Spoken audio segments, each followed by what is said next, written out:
Hello, my wonderful friends. Magus with you. And today's message, I wanted to bring hope. Many of you are struggling maybe with tragedy and trauma in your life, depression, things that you're asking God, why? Why am I going through this? Why won't you help me? And I hope to present this information in a way that is understandable, makes sense, and gives you a path out of this dark place and into the light. I'd like to share a story.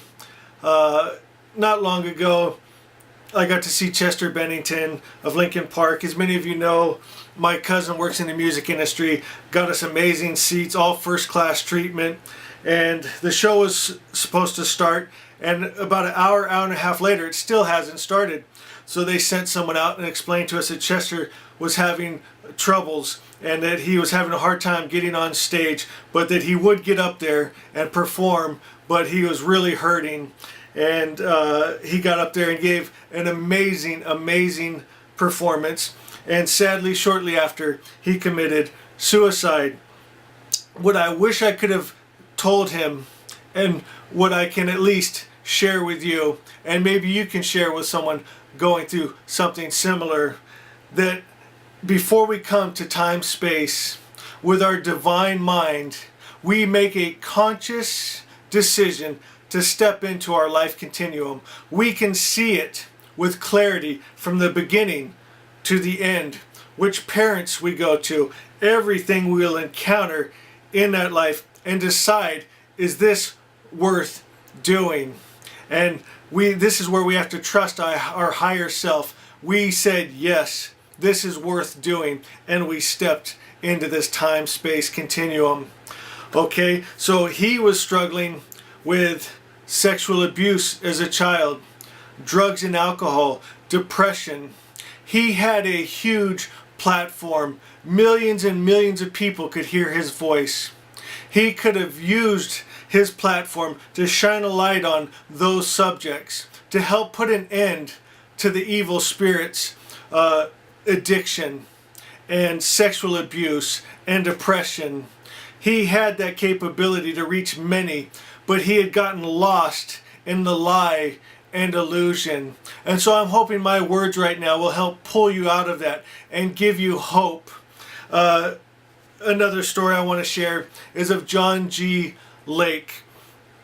Spokane, Washington is about 30 minutes from me, and I've got to go over there and see where the healing rooms were. And John G. Lake, he created the healing rooms, and it was a place where the sick and dying could go after the medical field couldn't help them anymore, and he healed them.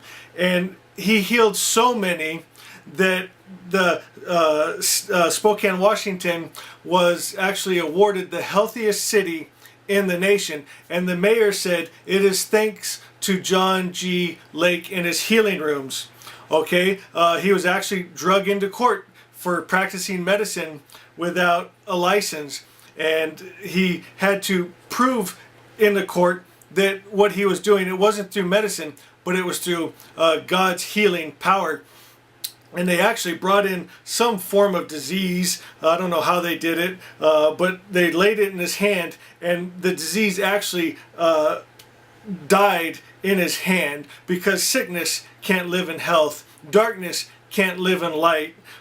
Love or hate can't live in love. You see what I'm saying? So he proved to them, and they let him keep doing his healing rooms, and many were healed and saved. John G. Lake's story started out in tragedy. Everyone around him was dying, his family, his friends, and he could have gone into depression. He could have committed suicide because he lost everything, but instead he got a resolve in him. He had enough, and he stood up and he started going through scripture and finding everything he could find on healing, and he waged war on the evil spirit, on sickness and disease. And I don't know if there's ever been anyone that has fought sickness and disease like he did and had such victory. And you might be in a place where you're thinking, why God? Why am I going through this? Why am I experiencing this? In your divine mind, you saw what you would go through. And now you need to stand up and fight those things that are waging war against you. Don't give in to the lie and delusion. And I want to read some scriptures that I hope will encourage you, that encourage John G. Lake. A lot of people wonder about God's will in healing. Many people have been taught wrong in religion that God might put sickness and disease on people to teach them a lesson. That is not true. That is a lie. God is only health. God is only love. God is only peace. Okay, so you have to know God's will in the matter. In Mark 1:40 through 41, an outcast leper who didn't know God's will on the subject of healing said, "If it is your will, you can heal me." And Jesus answered, "I will." It was his will. Of the multitudes who came to Jesus, he was the only one who asked if it be your will. Everyone else knew that it was his will. And Jesus always quickly showed his will. In James 5:14, James asked, "Is any sick among you?" Any. And these are the words I want to bring out to you. Is any sick among you? He didn't have a qualification. Are you going to church every day? Are you tithing? No, he said, is any sick among you?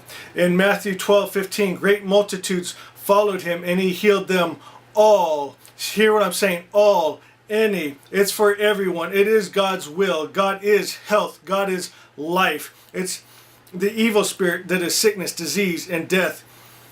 Matthew 14:36, as many as touched him were made perfectly whole. As many. Matthew 8:16, and healed all that were sick. So again, what is the difference between the town where Jesus could not do many mighty works and these multitudes that were healed? It is belief. Because I'm sure you've heard the story when Jesus went into the one town, he was shocked because he couldn't perform his miracles because there was no belief. There was no faith in that town. Okay, it's a law that takes place. When you have faith and you stand in faith, a law takes place. Look inside yourself. Do you have unwavering faith in the redemptive work of Christ? The words whoever and whoever will are always used in his invitation to salvation. Always. Enlightenment, salvation, being born again, being awakened is for all, anyone. Okay, so I just wanted to share that with you guys, that it is God's will for us to be in our good. God and good are the same thing. We are to know only good, know only God. The whole reason, okay, well, let me give you two reasons. The main reason we come into this time-space continuum, because you might be thinking, why did I agree to come into that? Couple things. One, we remove the evil spirit from it. In compassion, in love, we want to come down and save this planet. We love the people. We love the families, the children. We love the animals. We love the earth itself. Okay? So we wanted to come in and remove the lie and illusion. We want to remove sickness and disease and trouble and tragedy from it. We want to bring the light of God. That's what we are called to do. And secondly, and don't forget this, it's awesome here. Okay? I love to surf. I love to skateboard. I love just getting lost out in the woods and making fires and running around. And I mean, it's a beautiful thing. I love boating. I love laying on a beach in the sun. It is a beautiful, fun place. You have to remember that and make it fun. Maybe you're not taking the time to enjoy it. I hear a lot of times, sometimes the kids want to go out and play and the parents all, I don't have time. Time is all you have. That's why you came here to Time Space. You might say, I don't have time because I have to clean the house. You don't have to clean the house. The house is going to return to dust, to rubble. Don't worry about it. Create memories with your children. Enjoy this wonderful time. Don't miss out on it. All right, guys, I love you with all my heart. We'll see you next time.